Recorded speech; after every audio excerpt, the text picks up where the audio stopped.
אני אזמין את האנשים, לפאנל יש שני חלקים. בחלק הראשון אנחנו נדבר על קנדה, ובחלק השני יצטרף אלינו יוסי לוי מבית ההשקעות מור. את סשה כבר הצגתי, אז סשה, please, we welcome you to the panel. What are you doing to my face? You're blushing, Yeah. Yeah, you okay. Okay. The second person I want to introduce, and I do it in Hebrew, is טוני רילה. טוני הוא ראש הבנקאות ההשקעות בנדל"ן קנדי בימו קפיטל מרקט. בתפקיד זה הוא מפקח על קבוצת בנקאות השקעות, תיווך נכסים וקרן הפרייבט אקוויטי בימו נדל"ן. הוא מנהל מעל $1 ביליון בקרן האישית של בימו. הוא מביא איתו מעל 30 שנות ניסיון בנדל"ן מסחרי המכסה את תחומי תיווך הנכסים, ייעוץ ברכישות ובנקאות. הוא גם מנהל השקעות ראשי של קרן הנדל"ן של בימו. יש לו ידע מעמיק בנדל"ן מסחרי, כל סוגי הנכסים, לרבות משרדי, קמעונאות, קרקעות, מולטי פמילי, השקעות תעשייתיות ופיתוח. לטוני יש קשרים עמוקים וניסיון רב עם משקיעי הנדל"ן הציבוריים, הפרטיים והמוסדיים הפעילים ביותר בקנדה. טוני, we welcome you to the panel. Thank you very much. Please welcome Tony. Was that an appropriate introduction? It was, because I asked Yossi and he said it was accurate, so thank you. Yossi is going to join us a little bit later, so we're going to start the panel, and the way we're going to do the panel, I'll introduce the question in Hebrew and then we'll translate to English, and every once in a while I'm going to bounce in and translate to Hebrew in some words if needed. So, השאלה הראשונה שאני אפנה לפאנל, מה התרחש במהלך תקופת קוביד-19 בקנדה, עבורכם ועבור הארגונים שלכם? מה היו האתגרים וסדרי העדיפויות שהעסיקו את זמנכם ודאגתכם? וכיצד התפתחו הדברים במהלך 18 חודשים האחרונים עד היום? Guys, please paint the picture for us of what has gone over the COVID period in Canada for you and for your organization. What were the challenges, priorities that occupied your time and concerns? And how have things evolved over the last 18 months throughout to today? Okay, I'll start. We will have different perspectives, so it's interesting because working in a bank must have been a very different experience. COVID has been very, very interesting in our business. It's had a lot of different implications. So one of the major ones that you're probably reading about and seeing everywhere is supply chain and what that's done to costs, right? And costs have become less predictable, obviously, because of what's happened with COVID.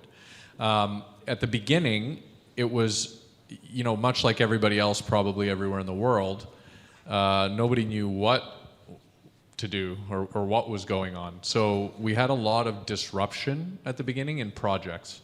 So of course we closed our office, the city closed, so anything that was being planning and permitting and everything just kind of shut down for a period of time.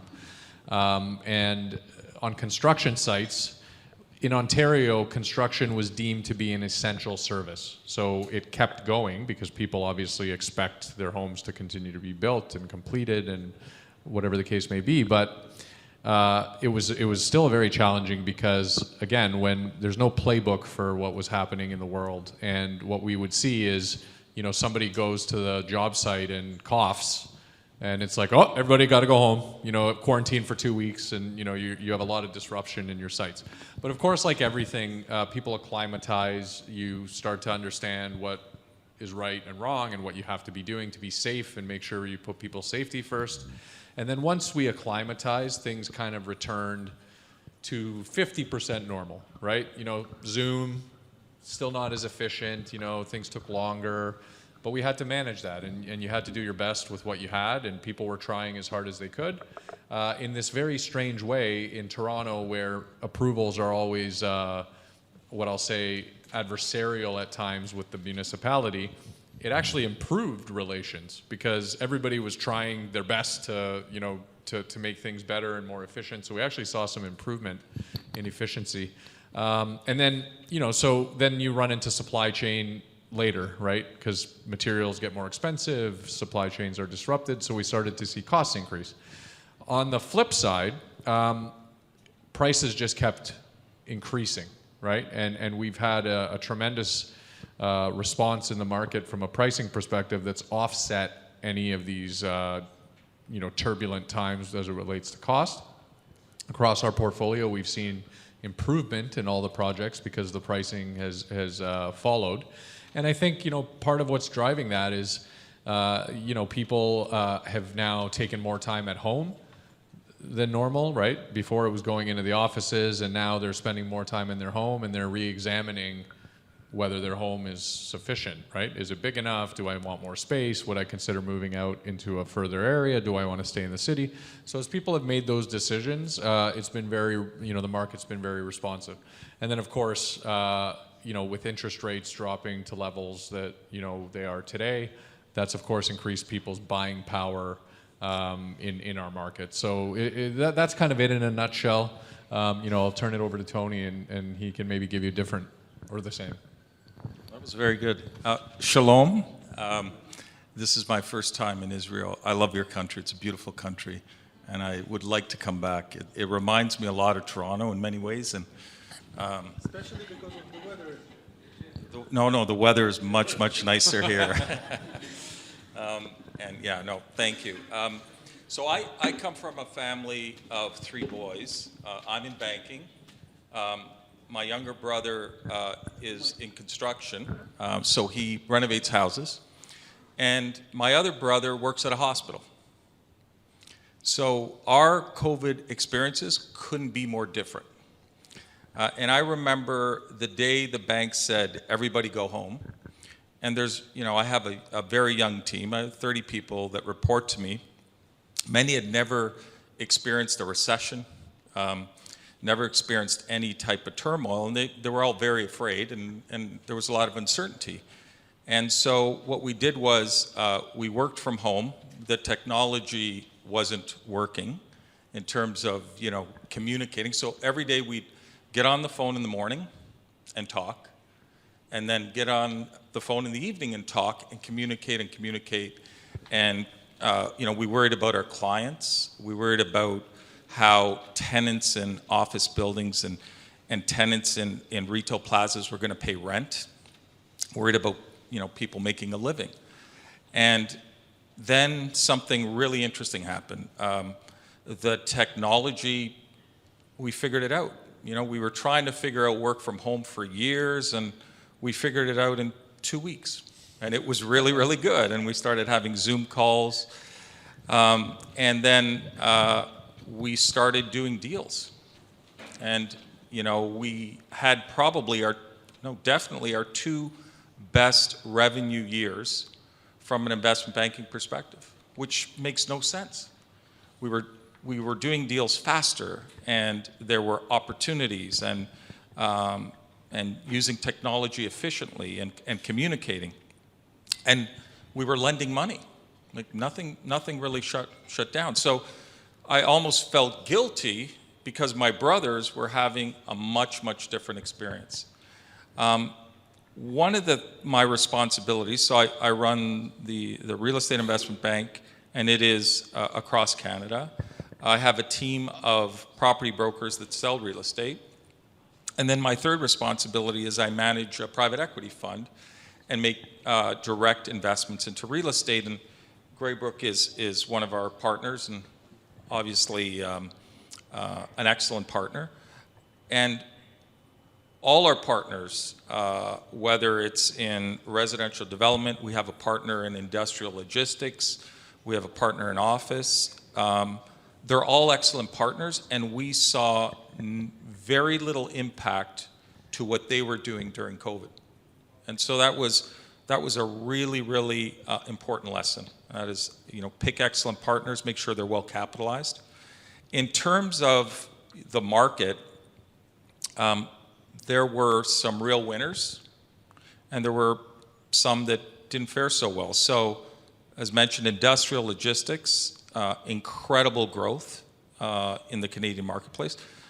I could probably say that that's happened globally. Residential, multifamily. Early on, rent collections were an issue. Today, cap rates have compressed. Valuations have gone up, done very well. Retail, not so much. retail enclosed malls are very, very problematic in our marketplace. When retail goes down, industrial logistics goes up. And then office, the jury's still out. We think that it'll do okay, especially office in urban areas. We're now back in the office, which is nice. I can go for lunch, and my wife is very, very happy that I can go for lunch at work. And so it almost feels like it's back to normal. I feel a little guilty that it hasn't been a terrible experience, but it certainly has been interesting. Could you elaborate, please, a little bit about house affordability, touch the chain of supply? You said a little bit about retails, the health and wellness, something that Greybook took position in during COVID, and expand on that from your perspective, please. I would love to, Nir. Thank you. So let me first address affordability. That's the thing that everybody thinks about. We had several meetings with institutional investors here in Israel, in Tel Aviv, and that's the first question everybody had, right? Because they look at the numbers. Toronto particularly has been one of the leading, if not the leading market globally as it relates to price growth. So I'll go back a little bit to what I said when I was talking myself on stage. Just the fundamentals have stayed the same. That hasn't changed. We still have a very aggressive outlook on immigration. That will continue. It's still hard to develop, so land and inventory is scarce.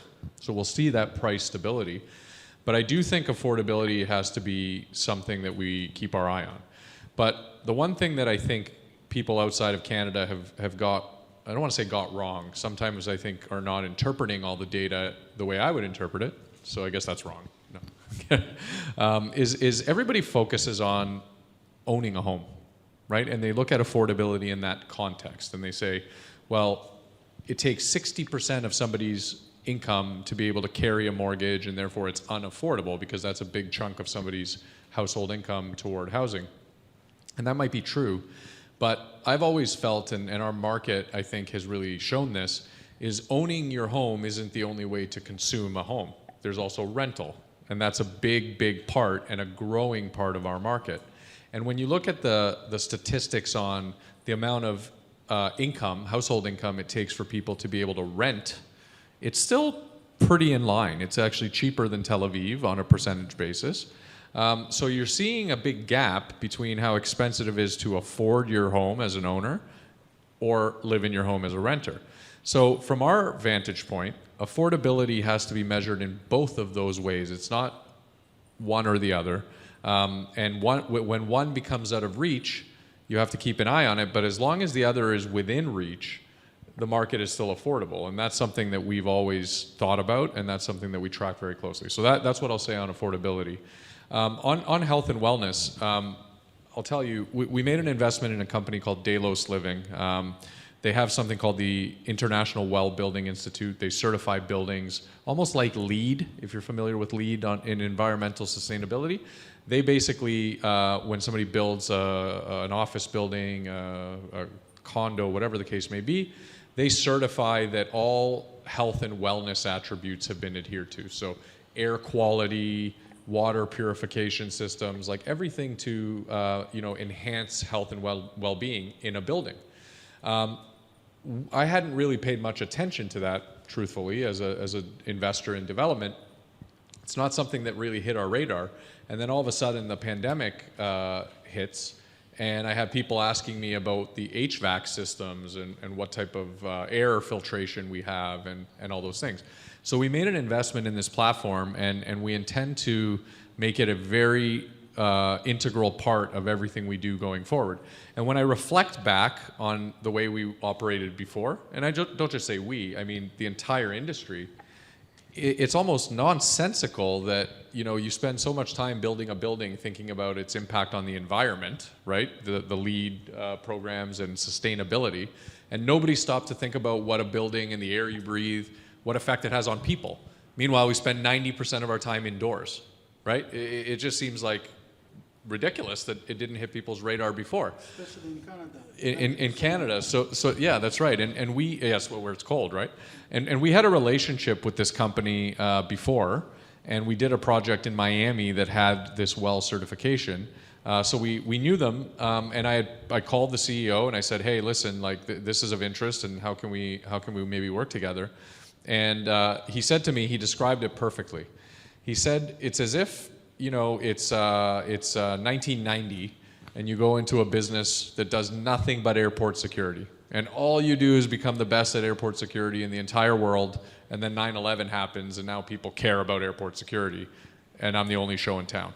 So that's kind of what happened. This business, it's an incredible story. It had 40 million in revenue at the end of 2019, and by the end of 2021, this calendar year, it has about 260 million in revenue. So it's an incredible amount of growth, and we're excited about it. Tony, and your thought about the housing affordability from your perspective? Yeah, look, what I would add to what Sasha said was Toronto is top 5 city in the world, and it's still very much affordable from a global perspective. So I think there's lots and lots of legs in terms of the rental market. The home ownership market, Canadians, it's ingrained that we need to own, and that's something that I think the government very similar to Israelis. Yeah, and look, that's hard to shake, but at a certain point, it's going to flip to rental. It has to. And then it'll become a very strong rental market. So our government keeps an eye on that, keeping inflation in check, keeping interest rates low. So, it's top of mind for them. I wanted to touch a little bit about, a concern around supply chain and inflation. So that if I think about risk, I think that's probably the biggest risk today is cost inflation and how that'll impact affordability. And from a government perspective, and this is not just a Canadian thing, it's a global thing, and it's something called ESG. The E is environmental, the S is social, the G is governance. And some of you may have heard of this. I can assure you that every large institutional investor, pension fund around the world is taking this very, very seriously. And so our government is focused a lot on affordability. I'm not going to call it social housing, I'm going to call it affordable housing. And they're going to put programs in place to help facilitate that. And I think that's something that we're going to keep a close eye on. I think it's an opportunity. I think it's a pretty big opportunity. And the fund that I'm focused on, we're going to have, an allocation for ESG-related projects because it is something that the institutional capital, really, really wants. Okay, thank you very much. From your perspective and experience, what changes and what are the primary factors driving the changes in the development industry and the housing market today, and how do you see it for the future? Yeah, I think I covered one, which is just monitoring cost inflation. The other is, and Sasha touched upon this. It's so incredibly difficult in our market, as in your market, to get those entitlements, to get that land to production, and it's costly. It's a skill set. You need to be really, really good at it. And part of that equation is the City of Toronto, in the case of Canada, is the City of Toronto driving the type of investment development that it wants.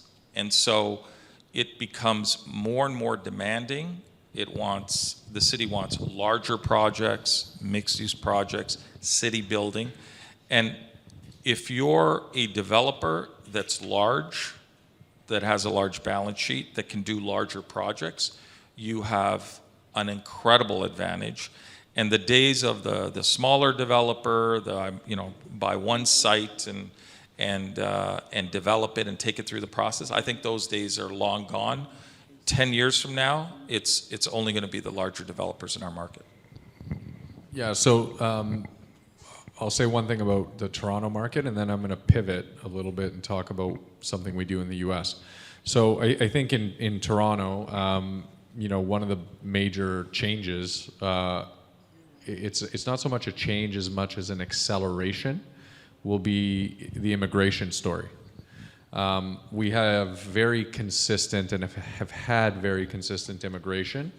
The government, prior to COVID, announced that they were stepping up the targets. So they were actually going to increase the federal target from 300,000 to 400,000 people per year. And then COVID happened, and there's been a lag. So now there's going to be a catch-up.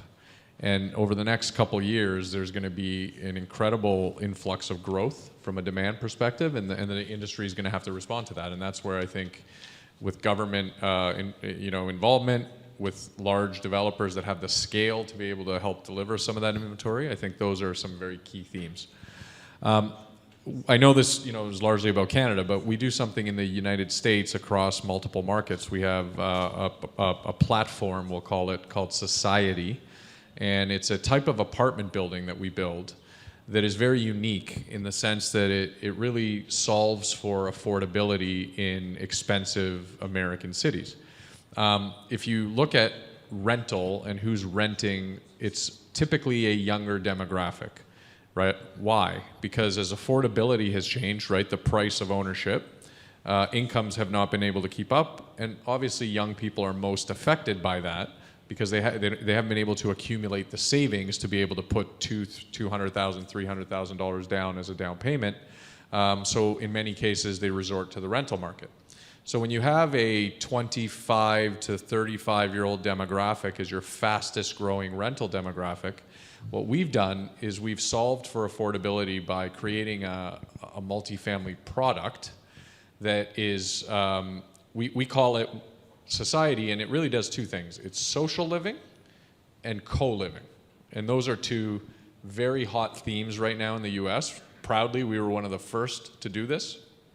We're well ahead of the market in the United States. We're the largest co-living developer in America with our partner PMG.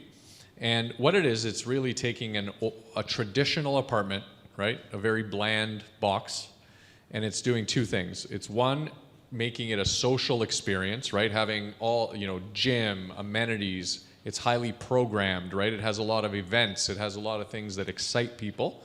And then the second part of it is creating unit formats that allow people to rent by the bedroom, right? Now, the first thing that people think about is, oh, that's like a dormitory. Not exactly, right? But if you think about it, this has been happening for centuries, maybe not centuries, decades in expensive cities. Everybody remembers the sitcom Friends, right? A big American sitcom. Well, what was that? That was adults who live in an expensive city who had to live with roommates. People have been living with roommates in expensive cities for a very long time. All we did was create units that specifically cater to that and take out all the friction, right? They're professionally cleaned every week. The lease is with the landlord, not your roommate. So if somebody moves out, no problem. Your utilities don't change, your payments don't change, you have no issue, somebody else moves in. So what that did was it solved for affordability because people are paying only for the room, and then it decreases their total amount of rent. And by having that social living experience, you're reducing their other costs, right? So we have a WeWork, for example, in the building. We have a gym that's a proper gym with trainers and yoga studios and all that stuff. Well, that saves $150 a month that I was spending going to the gym. So it's an all-in affordability proposition. And as a result of that, these buildings have been very popular. They lease up quicker than anything else in the vicinity where the markets are that we operate. And we're getting premiums on rent that are anywhere from 15 to 20% higher than anywhere else in the markets that we operate in. And I think going forward, that's something that, because affordability, we're talking about it everywhere, this is not something unique to Toronto. It's happening in many expensive cities, and we need to address that, and this is one of the ways to do it. And I'll say a few words in Hebrew about it, because I visited one of these projects just before COVID in Miami in 2019, ואני רוצה להגיד לכם שאתה נכנס לבניין שנמצאים בו הרבה חבר'ה בני גיל 25 עד 40, בהתחלה זה היה מכוון לסטודנטים, ואחר כך ראו שגם החבר'ה יותר מבוגרים מגיעים לגור שם, כי זה מאוד נוח. אתה שוכר את היחידה שלך, אם זה סטודיו, אם זה one bedroom, אם זה 3 bedroom. יש לך שם חדרי ישיבות וחדרי משרדים, שזה חלק מהרנט שלך. כמו שהוא אמר, חדר כושר ענק כמו הולמס פלייס ובריכה ומסעדה וספר ובר, והכל שם, הדריי קלינינג שלך, אתה לא צריך לצאת מהמקום. אתה פשוט מגיע לשם ויש לך את כל החיים, כל הדברים שאתה צריך בבניין הזה, ורק בתקופת הקורונה, בפרויקט בפורט לוטרדל, 550 יחידות, 97% תפוסה. זה הצלחה מאוד גדולה שלהם, כבר 9 פרויקטים בכיוון הזה, ורק הולכים ומגדילים את הפלטפורמה. היה לנו השקעה אחת שעשינו בדנבר, השקעה באטלנטה שהייתה לא מזמן, השקעה בווינווד שעשינו, אז ככה שהפלטפורמה הזו הולכת וגדלה, והיא נעשית מאוד מאוד פופולרית. שאלות אנחנו נעשה בהמשך ברשותך. אנחנו לא מדברים על תשואות. אסור לנו. רשות ניירות ערך, לא רוצה שיחכו לי בפתח. אוקיי? לגבי, I have another question actually that's occurred to me the other day.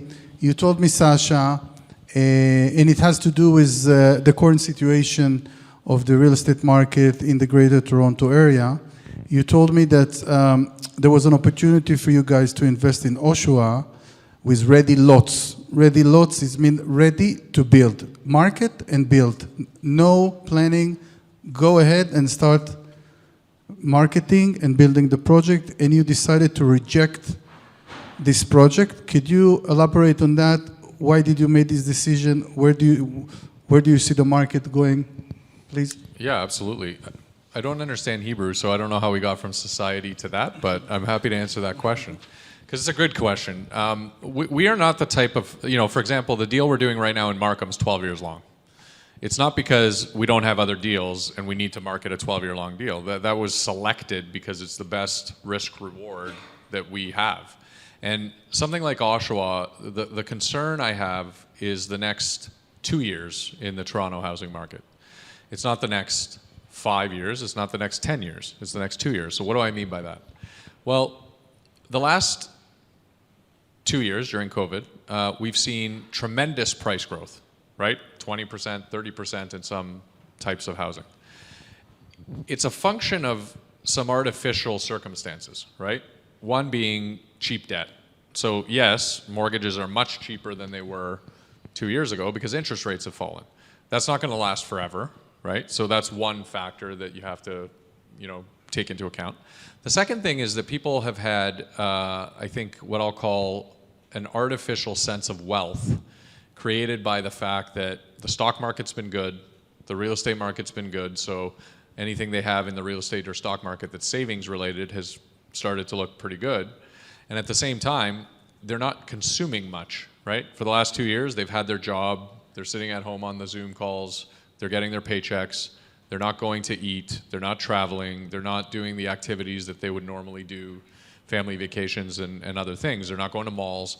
So this period has increased their savings rate. So when they're looking at their bank account, oh, there's a little more cash in there. So now I can stretch for that house because A, I can get more of a mortgage, and B, I'm pretty rich.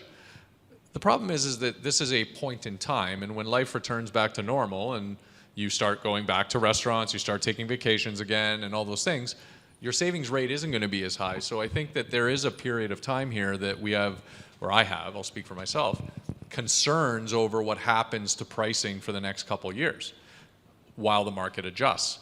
Now, why don't I have concerns over the next 5 or 10 years? It goes back to what we were talking about, the fundamentals. Like, it is not changing, it is unequivocal that 400,000 people a year come into Canada and a third of them come into the GTA, the Greater Toronto Area. That is a fact. That's not stopping for the next 20 years. That's the mandate federally. The next thing on the supply side, building is hard, entitlements are hard, dealing with the municipality is hard, dealing with your neighbors is hard. That stuff's not changing. So you will have this imbalance, but the market will probably need to readjust when interest rates increase again, when people go back to normal life. So what we didn't want to do is buy something where I have to sell the units in the next year or two. That's not something I want to do. So we weren't interested. My team looked at a deal. They're like, great, lots in Oshawa. They look at the model. The numbers all make sense. And they say, okay, what do you think? And I didn't need to look at the numbers. It wasn't about the numbers. It's like, I do not want to buy something that I need to be selling in the next 2 years. Now, maybe I'm wrong, and maybe nothing happens, and everything's great. But maybe I'm right, and we would have a problem. So I'm just not willing to take that risk. But when I buy land, like what we're doing in Markham, with no debt, I'm paying $1 million an acre, right? And I told you, we bought land at $6.5 million an acre in the same area, fully entitled. No debt, I'm paying $1 million an acre. I don't have interest costs, I have nothing, I just hold it. And I don't have to sell anything for 5 years. And believe me, in 5 years, the fundamentals of this market will not change. And that's the difference for us. So it's not a question of, you know, we look for 12-year deals because there's no other deals to do. There's plenty of deals to do, but you got to be picky. The next deal that we're going to have in December, I think, is going to be about 5 years. And what is the status of the portfolio as far as units that available for sale right now? Yeah, Thinking about this consideration. Yeah, so the deal you're talking about is in Stouffville. It's 5.25 years. We're not selling anything for 3. Mm-hmm. 3.25, because there's a planning window on it. So it fits into this thesis I have. The current portfolio, and again, like, I don't know what material is this made of, but I'm going to knock on it. We got lucky in the sense that everything we had in our portfolio that was available sold. Like, we have, like, across our portfolio maybe 20 units left across the entire portfolio to sell, and we sold them at unbelievable prices. Lucky, great, okay, good, we'll take it, we'll make our returns. I'm just not going to buy something that I have to sell in the next 2 years. So basically what you're saying that right now the projects that you're looking at are only projects that have anywhere from 2 to 3 to 4 years planning time, so you're going to start reselling units only 3 or 4 years from now. Yeah. Basically. Okay, great. Now it's a time where I want to invite, just a second. Where's your Madonna? I took it off. See, in Israel, the headpiece, you guys call it a Madonna. I think that's brilliant. The gentleman was like, I have to put your Madonna on. I'm like, אני רוצה לצרף לפאנל את יוסי לוי. תודה שחיכית בסבלנות. יוסי הוא המייסד ומנכ"ל משותף של מור השקעות, בעל 30 שנות ניסיון בניהול השקעות וניהול תיקים בהיקף של מיליארדי שקלים. במשך כעשור ניהל את קופות הגמל הסקטוריאליות של עובדי התעשייה האווירית. בתקופה זו נבחר יוסי על ידי המגזין דה מרקר למנהל קופות המצליח ביותר לשנת 2004. אז קבלו בבקשה את יוסי. תודה שלקחת את הזמן. רגע, אפשר להתחיל כבר בכמה הערות? ישבתי בסבלנות והקשבתי. אז אני ביקרתי בכמה פרויקטים של החברה, גם במיאמי וגם בטורונטו. אני אתן לכם כמה דוגמאות קטנות שמבחינתי זה הדבר הכי חשוב. במיאמי שהוא דיבר על הבניין הזה של הסטודנטים, הרעיון המבריק, אבל כשאתה מסתכל על הפרטים שהם חשבו עליהם, אתה מבין כמה הם יצירתיים. אתן לכם דוגמה הכי פשוטה. אתה נכנס לבניין ופתאום אתה רואה סתם איזה שטח פתוח כמו טרסה כזאת, מדשא סינתטי. אני שואל אותו מה זה? הוא אומר לי, זה דשא לכלבים. הצעירים אוהבים כלבים כי הם חיים לבד. אז אני אומר לו, כל הכבוד. הוא אומר, מה כל הכבוד? אנחנו עושים מזה כסף. אני אומר, איך אתה עושה מזה כסף? הוא אומר, יש פה מטרה כזאת אוטומטית כימית. כל בן אדם שבא ועושה עם הכלב קקי, אז מה שהוא עושה, הוא צריך לאסוף את הקקי הזה, והוא משלם $10 כל חודש על הדבר הזה. אז תבינו כמה כסף הם עושים מגרושים. אני אומר, מה אם הוא משאיר את הקקי? הוא אומר, אנחנו לוקחים DNA מכל כלב, ועם זה הוא משלם קנס $100. דברים שאתם, גם בבתי קפה שם, כל הדברים שהם מזכירים אותם בכסף, הם עושים עוד כסף נוסף, והם לקחו פה בניין שהוא בעצם 500 מטר מהים, שהוא לא בדיוק צופה לים, חלק קטן ממנו צופה לים, אבל זה קרקע באזור ממש טוב, אבל לא על הים, ומהבחינה הזאת הם לקחו ובנו משהו שלא מתאים לישראל בכלל, בתים של סלון עם מטבח, ו3 חדרים, בכל חדר יש טלוויזיה, יש מכונת כביסה, יש מייבש, רק המטבח והסלון משותפים. בישראל היו הולכים מכות, אני יודע, אבל שם זה עובד ממש יפה, והתחילו גם להיות שם זוגות, אז הם התחילו גם להזכיר לזוגות, שזה דבר מדהים שהם לא ציפו לזה בכלל. אז זה רק דוגמה איך הם מנצלים, שהם ראו שזה כל כך טוב, הם קנו גם את השטח על יד, שהיה שטח מסכן כזה, וגם אותו הם מתכננים לעשות אותו. אבל הדבר הכי חשוב בעצם זה טורונטו. בטורונטו יש פה שילוב של חברה מצוינת, עוד פעם, הם לא משלמים לי כסף בשביל שיפרסם אותה, אני פשוט משקיע גם באופן אישי בחברה הזאת. בפרויקטים. התנאי מקרו שם הם תנאים מדהימים. כל שנה בטורונטו 130,000 בעלי מקצוע חדשים שבאים ויש להם עבודה. באים לעיר הזאת, זאת אומרת העיר גדלה ב1.3% כל שנה. יש שם גם הגירה חיובית מתוך קנדה, כי יש שם אוניברסיטאות הכי טובות, יש שם בתי חולים, יש שם בית חולים לילדים למשל, שהוא הכי טוב בכל אמריקה, כולל ארצות הברית. אז מהבחינה הזאת יש שם הרבה כוח אדם איכותי, ויש שם בעיה שהיא קצת דומה לשלנו. כל פעם שבאים לתכנן איזה שטח, יש שם שכונות, שכל שכונה בעצם יש לה את ההגדרות שלה של התכנון, ואתה צריך להיות מומחה ולהבין את השטח לעומק, אחרת אתה יכול להסתבך עם פרויקטים לטווח ארוך. וזה כל כך חשוב, כי יש שכונות מסוימות שהשכנים יכולים להביע התנגדות, ואז אתה יכול 5 שנים לחכות עד שתבנה משהו.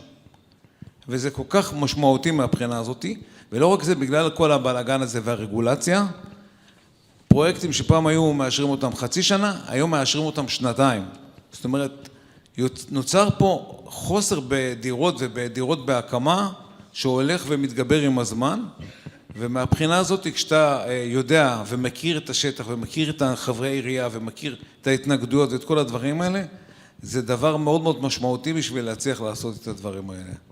אז זה כמה נקודות. אני ישבתי עם החברה 4 ימים שם, ראיתי את כל הפרויקטים שלהם, איך הם מתכננים, מה התחזיות שלהם.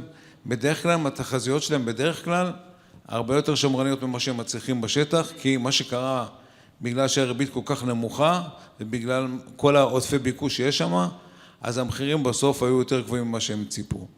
אז זה כמה נקודות על הדברים האלה.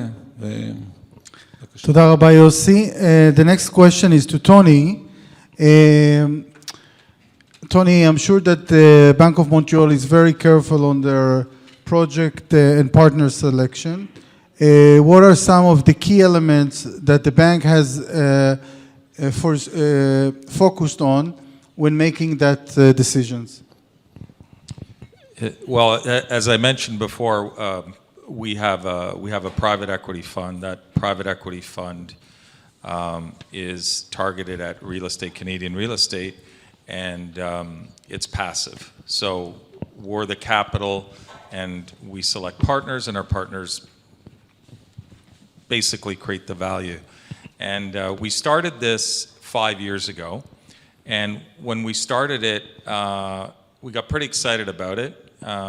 We understand real estate, we understand value, and so we started looking at the actual properties, and we got excited about the investment opportunities related to the specific real estate. And then when it came time to figure out the partnership and the deal, it was a lot of work. It was a lot of work, and there were, in negotiating with various partners, it became sometimes contentious, not always seeing it the same way, and we decided to do none of those deals.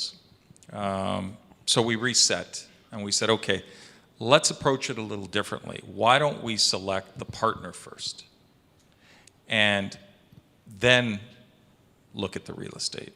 And that's made all the difference. So, if I were to think about criteria, I would say the ability to sit in a room with your partner and you all sign legal documents and we have agreements and what you can and can't do, but you need to be able to sit in a room and have a real discussion if something's not going the way the project should be going. And you want to align yourself with really good people. We're a Canadian bank and reputation is everything to us. And so we don't want our partners to end up in the newspaper doing bad things. That would not be good for the Bank of Montreal. So I think just partnering with good people, and then best in class. There's lots of capital in the market. there's not a lot of best in class. And so, you know, our strategy was, let's go find the best Toronto developer or developers and pick the best in class. Let's go find the best Montreal industrial logistics developer. And that's been a very, very successful strategy. Again, especially during COVID, when things change, you need to make decisions. And if you're sitting in a room with your quality partners and making those decisions, I think that's just a recipe for success. Thank you very much. The next question is both to Yossi and Tony. In the last few years, we see that institutionals that traditionally did not invest in real estate are shifting more and more funds into real estate investment and even more to development investment, which traditionally they didn't do. Can you elaborate on this, Yossi, please? כן, אני חושב שאנחנו נמצאים בתור גוף מוסדי בסוג של בעיה. האג"חים, כבר בעצם תסתכלו, האג"חים ל10 שנים נותנים 1.5%, 1.65% לארצות הברית, אין לך מה לחפש שם, מניות נסחרים במכפילים מאוד מאוד גבוהים, ושמעתם גם שמבטלים את האג"ח המיועדות. זאת אומרת, אתה צריך למצוא תחליף שהוא מהווה בסיס לתשואה שלך שאתה נותן לעמיתים, והדרך הזאת זה לעשות קנייה בעצם של נכסים של נדל"ן. אז פעם באמת, בשנים האחרונות היית קונה נדל"ן מניב, נותן לך 4-5% תשואה, או קצת ממנף את זה ואתה עושה תשואה של 7%. הבעיה שהיום, בגלל שכולם יש להם כסף נזיל, קרנות הפנסיה למשל רק בארץ, מקבלות מעל 50 מיליארד שקל כל שנה כסף נוסף. הם חייבים להשקיע אותו, וזה בכל העולם המצב הזה, בכל העולם המערבי. אז מה שהם עושים, הלכו וקנו גם נכסים לוגיסטיים ונדל"ן, שאפילו היום בקנדה מדברים על נכסים כאלה בצועה של 3%. צועה של 3% כבר לא שווה את העניין של להשקיע בנכס לא סחיר. ובגלל זה אתה הולך ומשקיע בחברות שהן, כמו שהוא אמר, פרטנר שהוא איכותי ויודע את העבודה, והוא יוזם. ביזום אנחנו יודעים, גם דרך אגב, אם שמעתם, מור השקיע למשל עם ישראל קנדה בירושלים בפרויקט, ואנחנו מקבלים אחוזים מהיזום. באפקט היזמי יש לך רווח של לפחות 20%. כשאתה מוסיף את זה לעניין של הבנייה, ל3 שנים, 4 שנים, זה נותן לך עוד 5% תשואה, זה כבר מביא אותך ל8% תשואה. אז נכון, יש בזה סיכון, בגלל זה צריך למצוא את הפרטנר הנכון, ופשוט אין ברירה. אתה חייב ללכת להביא משהו שנותן תשואה נורמלית ששווה את הסיכון לעמיתים. Tony, please. So, you know, my customers are North American, but also across Europe, and institutional investors. It's not just real estate, it's something they call alternatives. So it's hard assets, it's real estate, it's power, utility, it's infrastructure. It's basically hard assets. And, you know, historical data just shows that real estate during many different types of cycles is just an overall strong performer. When I think about those institutions in Canada, you know, Canadian pension funds have been global leaders in developing in-house real estate teams, and those teams actually are active real estate investors, whereas in other parts of the world, the pension funds will invest in the funds or fund advisors. So Canada is a little unique that way. Not all the pension funds do that, but a select few do.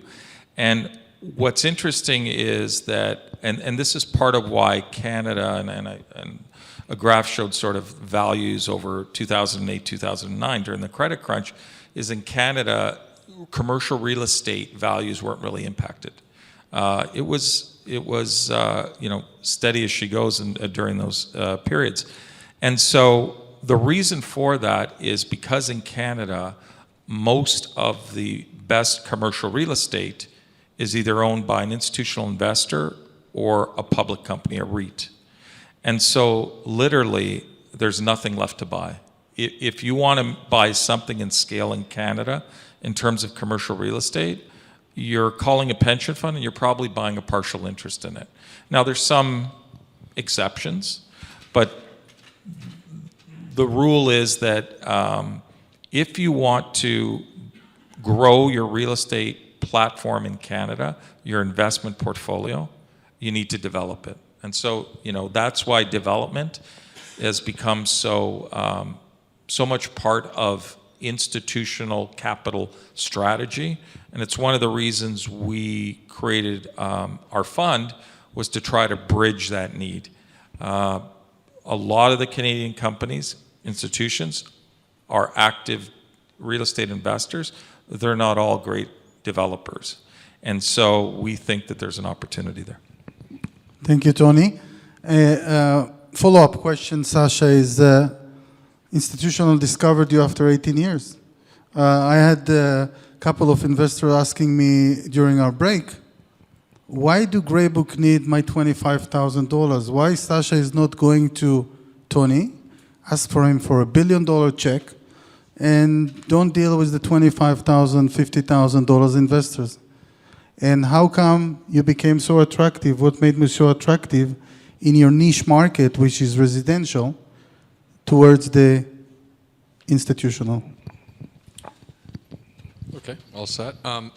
So what made us attractive, I think, is what Tony describes. I think that as the market, there's more liquidity, right? Money chasing few assets. It's not a question of, part of what happens is those assets become expensive, right? That's why cap rates have gone so thin, because there's a lot of money chasing very little.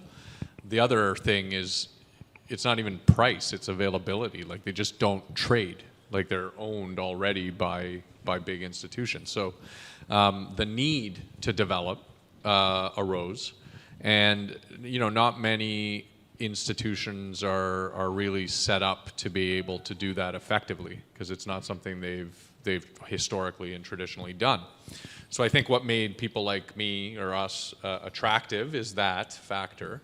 I think, to answer the question around why do we need anybody's $25,000, needs the wrong word. I would like, politely.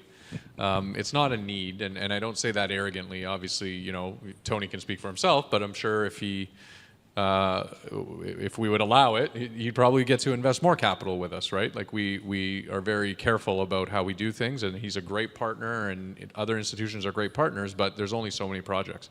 And when we started, truthfully, none of the Tonys of the world were doing development, right? So my partners and I said, here's a great way to create returns in the alternative space. It's not buying that asset at a 4.5 cap. It's building it because you can make a 15 IRR or an 18 IRR. And they just weren't equipped to do it. And they said, not for us, we'd rather just buy stabilized assets. So if I wanted to be in business, I had to find capital along with our own from our family and friends, and our family and friends became other individual investors. And then over time, we built out an infrastructure to be able to specifically work with individual customers.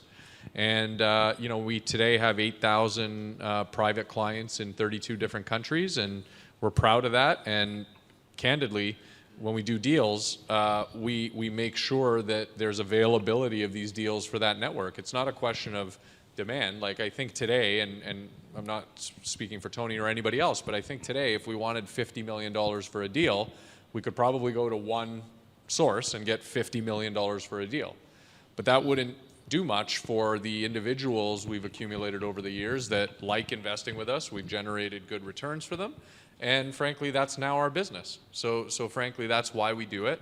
And Israel specifically, we get the question a lot of why Israel, you have availability in Canada, you have tons of investors in other countries. Aside from the fact I like it here, there's a strong connection between Toronto and Tel Aviv and Israel. There's a lot of, there's a large Jewish community in Toronto. Many of our investors locally, some of whom are sitting here, have ties to Tel Aviv and Israel. So it was just a natural thing. And when Nir, who was an investor first, came to us. He liked what he experienced and said, it met us through Alex actually, and said, hey, you know what? I think we should try to do something together in Israel. And this is our only non-Canadian market where we actually have a presence on the ground. Like the other 32 countries, the investors have come to us, we don't have any people there. They've sought us out because they want to invest in Toronto, and they've come to Toronto. This is the only market where we actually have people that represent us, and that's something we're very proud of. So it was just a natural fit for us, and it's something we'll continue to build. Can you elaborate a little bit on your relationship with the developer which allow you access to the land? Yeah, sure. So that's important. When we started the business, it's evolved a lot. It's 18 years old, and today we have all the capabilities of a developer. Everything, planning, construction, those people reside within Greybrook. So the logical question people have asked is, well, why do you need developers? Just go do it yourself. Well, our model was built on partnership, right? And to Tony's point, it's the most important thing. And what we decided early on is not to compete with developers, because if I spent my entire career building the best developer that I could build, and I was successful at it, I would hope to be as good as Tribute or Fieldgate or one of these other best-in-class developers. So why not partner with these guys instead of trying to recreate what they have? And the advantage of that is many of these businesses, family-owned, they've been around for a long time, they have tremendous land holdings, right? That deal we're talking about today in Markham, I couldn't do that deal. We're a very successful organization. We're one of the biggest in the space. If it wasn't for Jack Eisenberger, our partner at Fieldgate, who had a relationship with that family, that deal was never going to happen. So that's something we can't replace, and that's an important thing, because it all starts with the land. So as these guys have pointed out, as things have gotten more expensive, you have to resort to development. Well, good luck if you don't have the main input, that being land, right? And that's what these guys have, and that's what they control. And that's why we choose to partner together. The next question is for the three of you. Basically, where do we go from here? We are in the middle of the fourth wave of COVID in Canada. In Israel, we just finished the fourth wave, hopefully. You have new government in Canada. We still have some uncertainty on what to expect in the horizon in terms of how and when we will emerge to post-pandemic world. And what that will look like, nobody knows. What are your thoughts of the outlook for the future from real estate investment perspective? What each of your organization doing to prepare and navigate through the next 12 to 24 months? Yossi, please. טוב, האמת שאני חושב שאנחנו נמצאים במצב של חלק מזה זה בועה. וצריך לזכור שמי שקונה היום נכסים שכבר מוכנים, אז בהחלט יכול להיות שבעתיד הוא לא ירוויח איזה כסף, הוא אולי יפסיד. אז צריכים קודם כל ללכת למקום. למה אנחנו באמת אוהבים את הנושא הזה של טורונטו ומונטריאול? כי זה אחד המקומות היחידים בעולם שהצמיחה ב5-10 שנים הקרובות תמשיך להיות צמיחה גבוהה, לא משנה מה יקרה, אלא אם יהיה באמת משבר עולמי מאוד מאוד חזק. והדבר הזה של אנשי מקצוע שהם באים חדשים, מהגרים, שבונים את החיים שלהם מחדש, וזה כל שנה באים, ועכשיו בשנים הקרובות זה יהיה לפחות 500,000 איש בשנה, זה דבר מאוד דרמטי, וזה גם יוצר הרבה ביקוש של חברות ענק לבוא לשם, כי השכר שם של העובדים האלה הוא לא שכר גבוה כמו בארצות הברית או כמו באירופה. וצריך להבין את זה שזה, באים לשם עכשיו גוגל ומייקרוסופט ובונים שם מרכזים ענקיים, ואני חושב שזה בהחלט אחד המקומות שצריכים להיות שם, ובגלל זה צריכים ללכת אבל לפרויקטים של ייזום. אין לך ברירה אחרת, אתה לא תשיג לך רווח. יכול להיות שבגלל שהמחירים אולי פעם, כמו שהוא אמר, בשנה-שנתיים הקרובות ירדו, כמו שלסשה אמר, אז בהחלט צריך ללכת על משהו שהייזום נותן לך בעצם כרית של ביטחון, והוא יגרום לך, גם אם תרוויח, אז תרוויח פחות, אבל לא תפסיד כסף. ללכת על פרויקטים שכבר היום נמכרים ב3% תשואה, זה פשוט, אני הייתי אומר שזה הזוי. זה פשוט לא הגיוני, ולא הייתי הולך לדברים האלה. אין ספק שהאינפלציה גם מעיקה ומשנה דברים ומחשבות, וצריך לקחת את זה בחשבון. כי הכסף גם כן נשחק הערך שלו, אז זאת הדרך לעשות את זה. You know, I think there's a lot of, from my perspective, there's a lot of optimism. You know, we're going to be getting our third doses. People are feeling pretty good. The economy's opened up. We're back at restaurants. I've traveled now to the U.S. a couple of times, and Israel, obviously. So I think we're just anxious to get back to normal. We're anxious to get back to leading normal lives. So I think we're getting there. I think that we're excited to open up to immigration, and I think there'll be a lot, and as Sasha said, there's a lag effect and there's going to be a lot of catch-up. I think there's going to be some immigration from the U.S. Into Canada for a bunch of reasons, and not just other parts of the world. So, you know, for Canada, I think the prospects are really good, and I think that we're gonna continue to see that growth, and that's really good for real estate. So I see you understand Hebrew. Is that what you said? Okay, so what I was going to say, I agree with Tony, which sounds rude because normally when you're on a panel, I agree with Tony and Yossi, but I didn't understand Yossi. But now I know that I also agree with Yossi, so that's great. Okay, so I'm not going to look for the same reasons. I'm not going to repeat it. I'll try and tell you on a practical level in actions what we have to then do to sort of take advantage of this optimism, which I agree with. I think one of the things as an organization.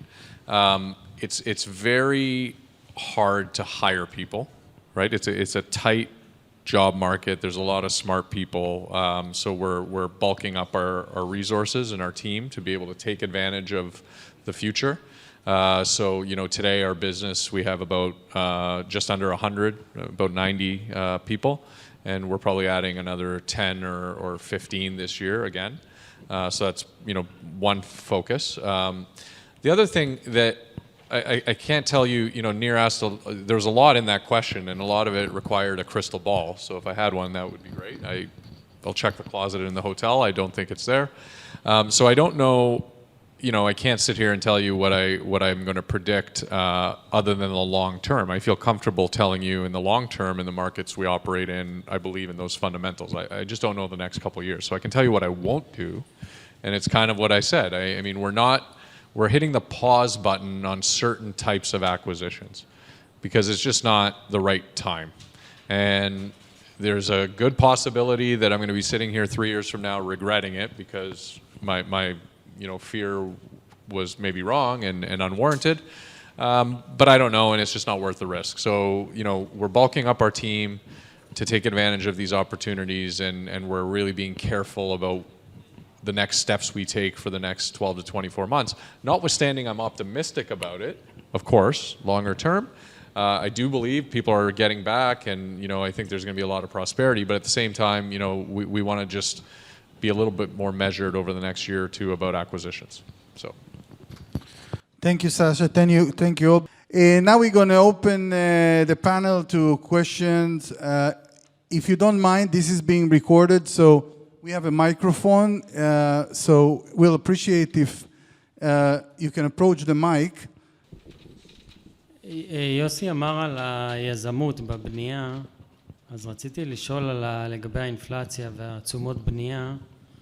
אם יש צפי קדימה להמשך עליית תשומות, אז זה שוחק מהרווח הזה לעומת נכס קיים שהוא לא סובל מהבעיה. Just a sec, I will translate the question to English so this guy can understand too.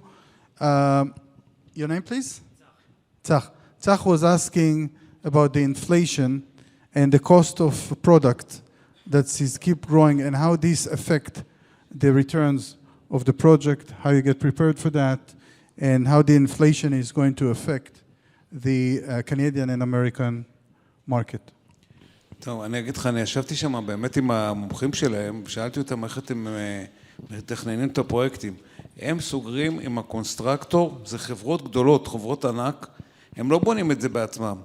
ומראש זה כבר כתוב מה המחיר, מה הכל מראש, אחרת הם לוקחים פה סיכונים, והם לא רוצים לקחת את הסיכונים האלה. נכון שחלק מהקונסטרקטורים האלה, בגלל שהם כל כך גדולים, ספגו ולא הרוויחו מזה כסף. אם אתה היית הולך עם קונסטרקטור קטן, כנראה שהיה פושט את הרגל בדרך, והיית גם נפגע בפרויקט עצמו. אז מראש הם לוקחים את הדבר הזה ומתרנים את הסיכון. טוני? Yeah, as mentioned before, I'm worried about inflation. Lucky for, in the case of development, revenue has outrun cost, and so I think that that's a good sign and been extremely helpful. But yeah, no, it's something that we monitor in almost every aspect of whether it's construction, whether it's just normal cost of living, whether it's supply chain and goods and services. It's a concern. Yeah, I think everybody's unanimous on that.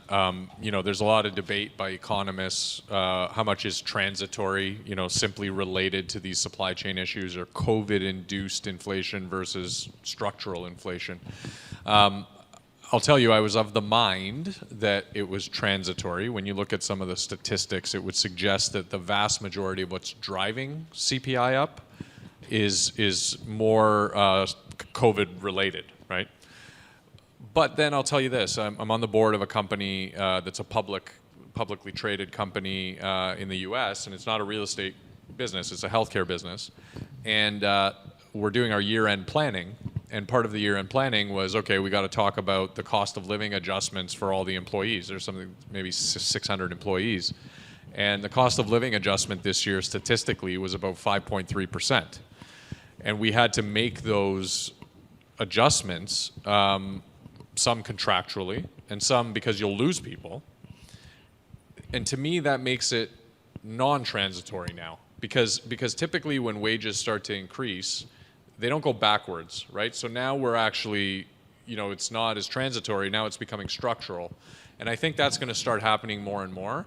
I think one of the big economists in Canada, his name's Benjamin Tall, and Benjamin says that the Bank of Canada, I'm speaking to Canada, needs to get ahead of this. So it's about raising interest rates early and often in order to stay ahead of inflation, because when you start chasing it, things can get very difficult, and it can be very difficult to curb, okay?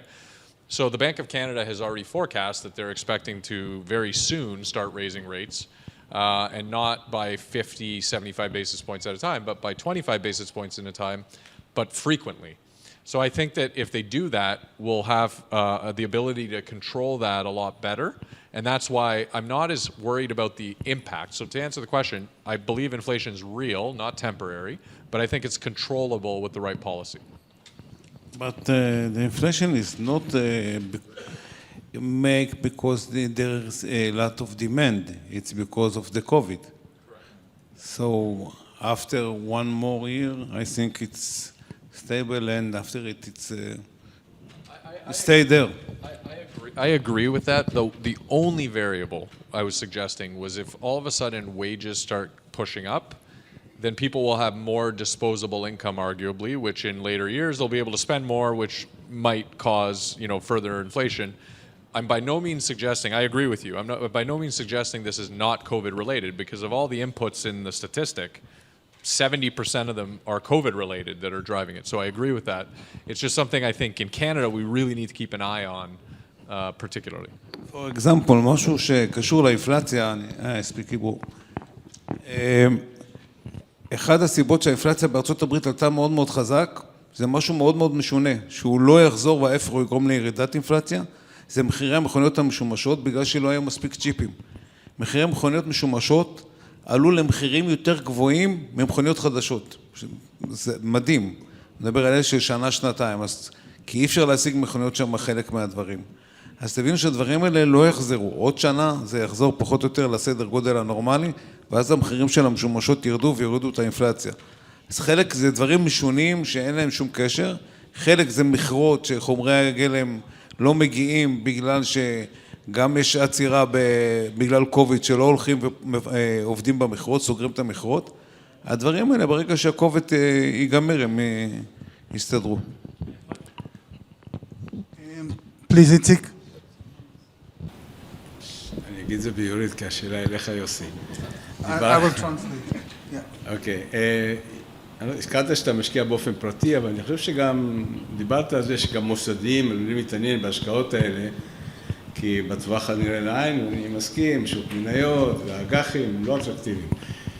אבל איך אתה מסתדר עם העובדה שזו השקעה לא מניבה ולא נסחרת וקבועה במשך, איך אתה מעריך אותה, איך אתם משקרים אותה בספרים במשך 4-6 שנים שהיא לא סחירה? עוד פעם, אם זה קרן, אז הקרן יש לה שערוך, יש משערך. אם זה פרויקט שאנחנו משקיעים בו כמו בייזום, אז אתה, לפי האחוזים של ההתקדמות בפרויקט, אז ככה אתה משערך את זה, ולפי המחירים של הנדל"ן באותו רגע. Okay, I will translate the question because it's relevant that Sasha will understand it.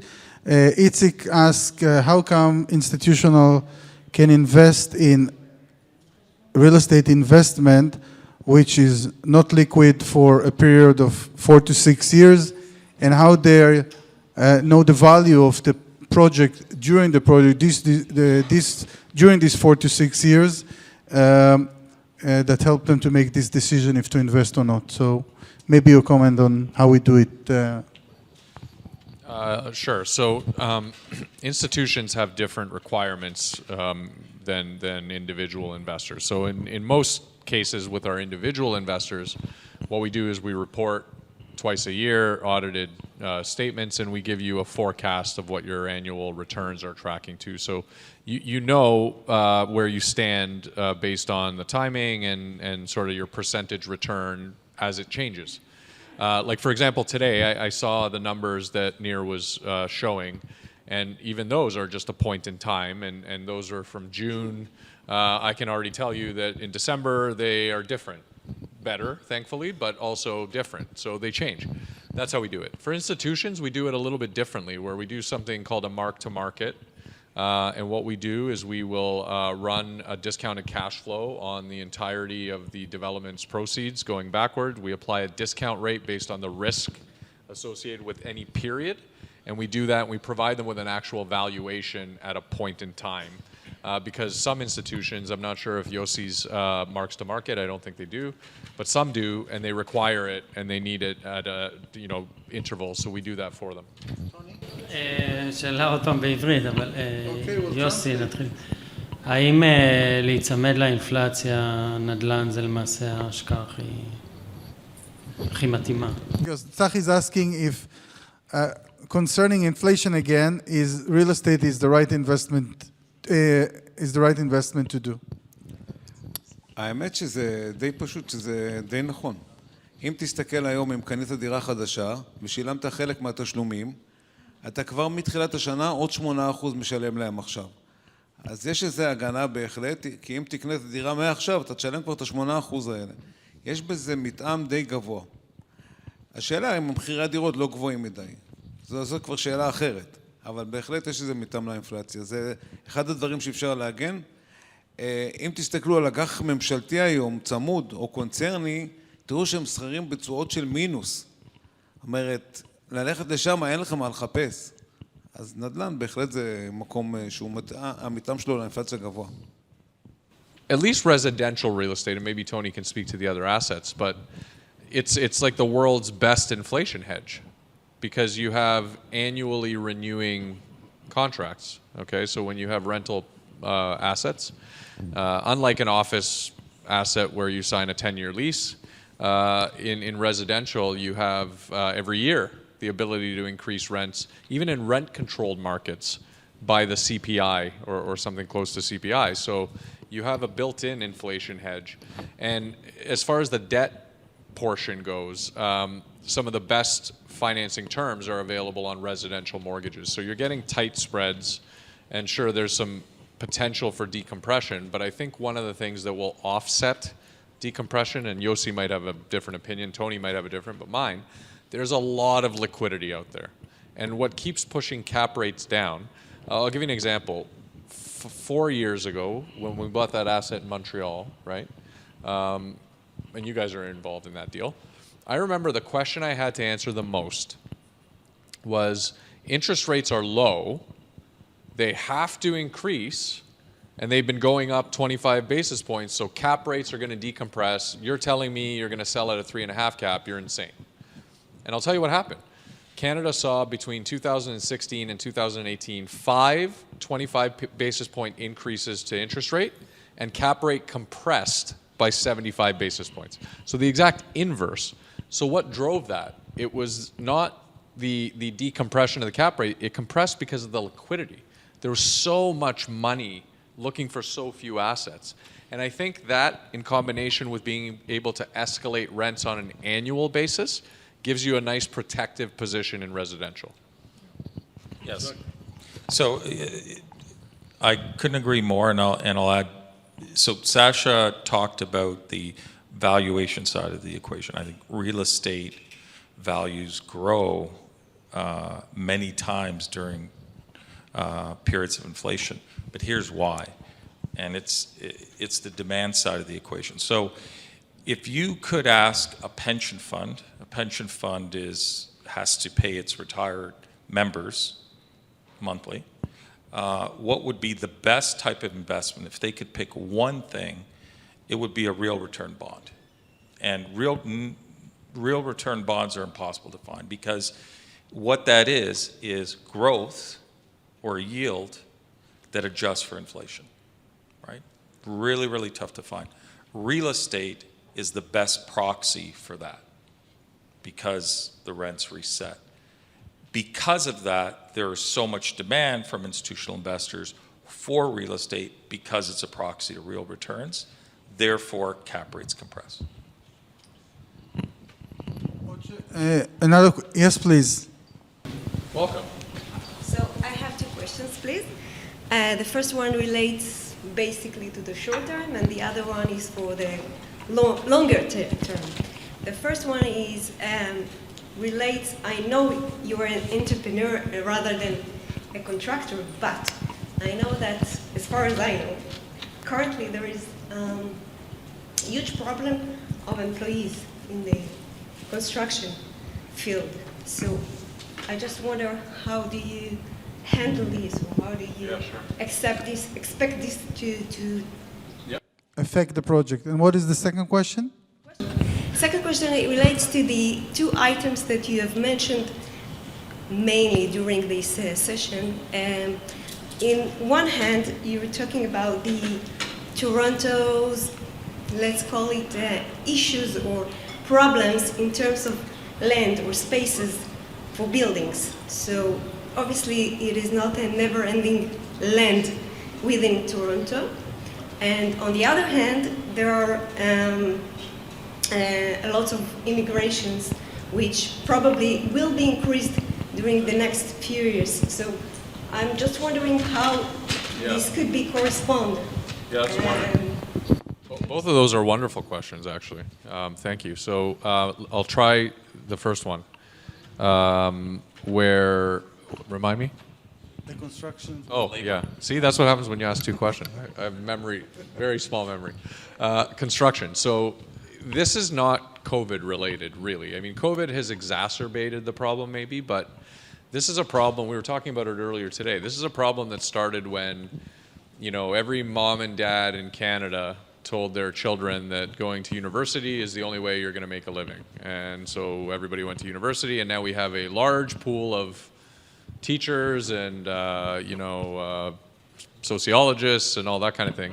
And we have no electricians and no plumbers, and, you know, because that, you don't want to do those jobs, son. You want to go and be a teacher, which is not really good, because we've had a huge construction boom and these people are scarce. And I don't think it's a unique problem to Canada. I think that's kind of happening everywhere. So the way that we deal with that, you can't manufacture more people, so there is constraints in the industry. But we have a tremendous amount of scale. So this is where scale matters. And I'll say this, actually it might have been our conversation earlier where we were talking about, you know, big construction companies, they have an A team, they have a B team, a C team, and a D team, right? Because the pool gets watered down, right? The A team is all the best employees they have, and then it gets worse and worse and worse because you got to find what you can get. And we always get the A team because we employ a lot of them, and we have 63 active developments just in Toronto. So that's where scale, I think, matters a lot to be able to deal with that side of it. And I'll answer the second, and then I'll let you guys talk about your experience. With regard to the second question, About the land, if we're not going to run out of land. right. So the answer is one word, it's intensification, okay?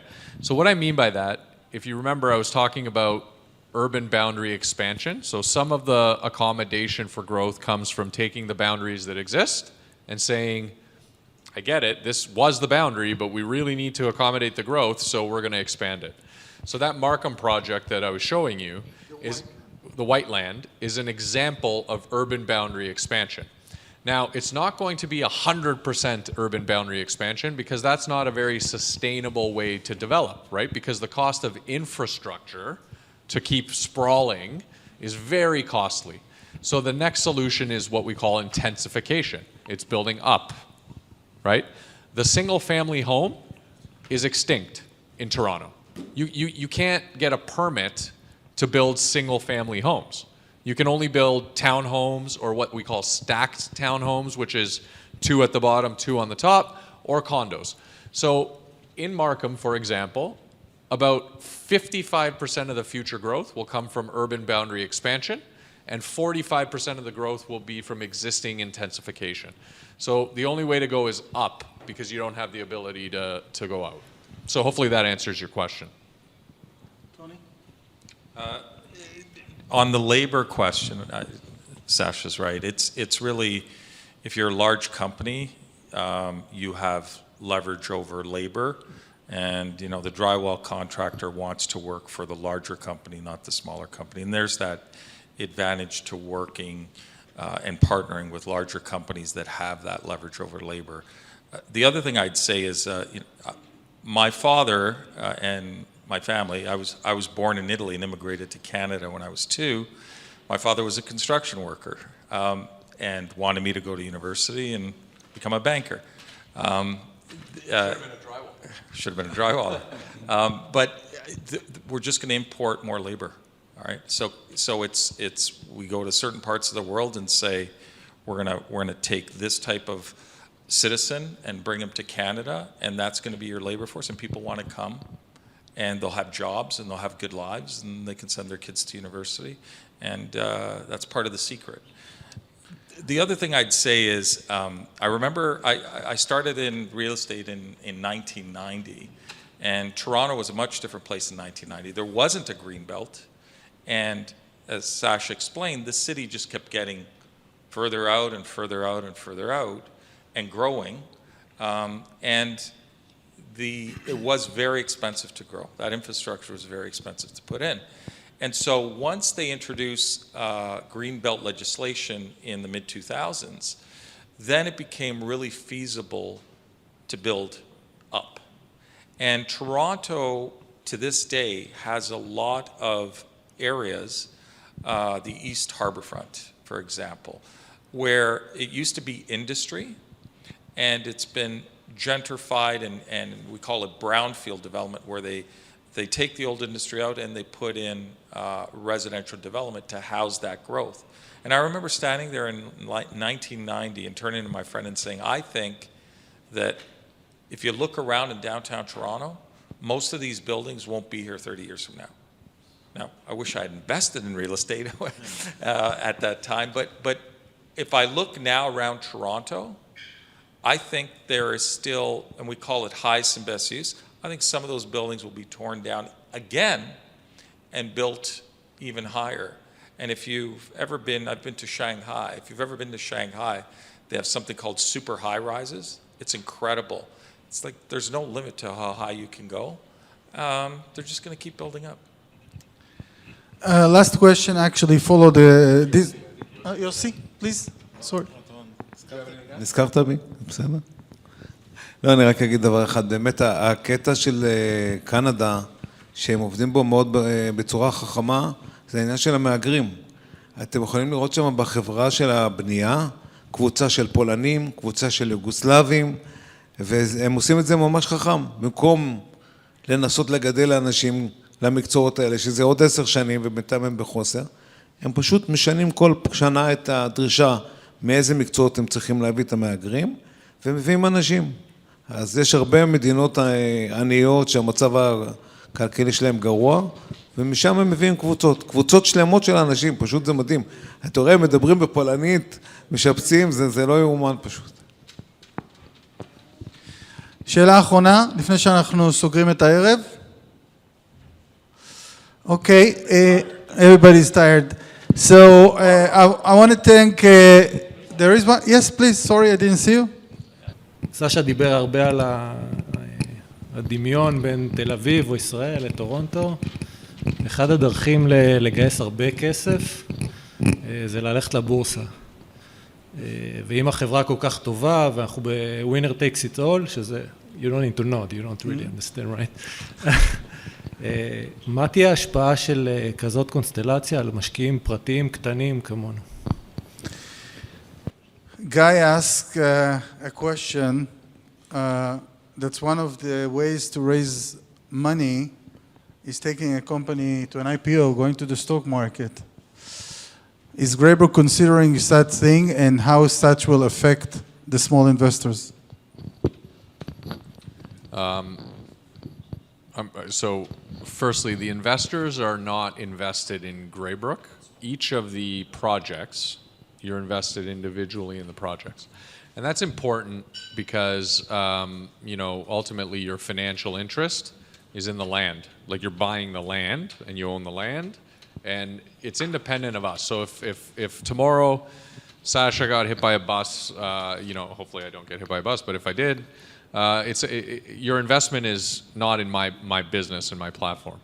But I will, you know, I'll tell you, when it comes to going public for businesses like mine, it will never, ever be an option for me. And I'll tell you, I think public markets are very great for certain types of businesses. I typically, and Yossi might have a different opinion, and he's much more experienced than I am in the public markets, and so is Tony, for that matter. But I've always felt there's a mismatch between real estate and public markets, because real estate inherently is a long-term business, right? I make decisions today, like I just said, right, for the next 12 years, but public markets are very focused on quarter to quarter, right? And sometimes there's a mismatch. And actually a friend of mine who's the CEO of a company called First Capital, I speak to him about this all the time, where he says, you know, it's the worst job in the world being the CEO of a public REIT, because every decision I make, I'm thinking about the next 10 years, and every 3 months the analysts are asking me what's happening this quarter. So frankly, for that reason, for us, it's not for us. For certain businesses, the public markets are the best place, just not for a business like ours. So hopefully that answers your question. Can I just put a little caveat in there? Because we have a lot of clients that are public companies, and we IPO companies. That's one of the things that my group does. And the caveat is real estate REITs are a great investment vehicle if you find the right REIT in the right asset class. Where it becomes problematic is when the market doesn't recognize the inherent value in the real estate because it has development potential. And so if it's a straightforward REIT that owns industrial logistics and it collects rent every month and pays a distribution and it's an asset class that's in favor, I would argue that some of those REITs are overvalued. And the yields are safe yields, and being public, it would be really, really good. And certain REITs that have to spend money to make money, spend money on development, when they are distributing income every month, it may not be the best fit. So, and then the other thing I'd say is, rather than take them public, I'd actually like to buy Graybrook. It's not for sale at the moment, but we'll talk about it on the plane. Yossi, do you have something to add about the difference between a private company to a public company and the complications? I think if it's public, you can raise money when it's overvalued. בעברית. דווקא אני חושב שזה רעיון מצוין להיות ציבורי, כי אם אתה נסחר באובר ואליו, בתור ריט, אתה יכול לגייס כסף ולנצל את זה בצורה משמעותית. ואם אתה נסחר בחסר, אז אתה יכול אפילו לקנות את המניות של עצמך, אבל בריט לא עושים את הדברים האלה. אבל לאורך זמן, אז אתה מקבל תשואה יותר גבוהה לריט. סליחה, אפילו מים לא נתנו לי פה, אבל בסדר. אז כך שאני חושב שזה כן, אבל יש בזה חיסרון למי שנלחץ מהדעה הציבורית, וכל רבעון שואלים אותו שאלות והוא לא מראה גידול, והוא יודע מה באמת השווי של החברה. זה תלוי, אם אתה מנכ"ל שכיר, אז אתה באמת נמצא בבעיה, ואתה עושה את השטויות כי לרצות את האנליסטים. אם אתה בעלים, אז אתה יכול לתכנן 10 שנים קדימה, כמו שאנחנו עושים את זה במור, דרך אגב. אנחנו עובדים לפי תוכנית של 10 שנים, ולא מסתכלים בכלל על רבעון ספציפי. אני חושב שככה צריך לעבוד, אז יש בזה היגיון, אבל כל אחד והראש שלו, מה שנקרא. ועובדים יפה מאוד, בית ההשקעות הצומח ביותר בשנים האחרונות. בוא נדבר על קנדה, לא עליי. So guys, תודה רבה שהגעתם, תודה רבה לאושרית ולעדי ולאורית, בלעדיהם הכנס הזה לא היה מתקיים, השקיעו הרבה עבודה. יהיה לנו כנס גם בשנה הבאה, אם יש לכם עוד שאלות אנחנו תמיד זמינים, ונשמח לעמוד לרשותכם, ושנה הבאה, שנה חדשה עם פרויקטים חדשים. תודה רבה, ושיהיה המשך שבוע מהנה. תודה. Thank you everybody. תודה ליוסי, תודה לסשה ותודה לטוני.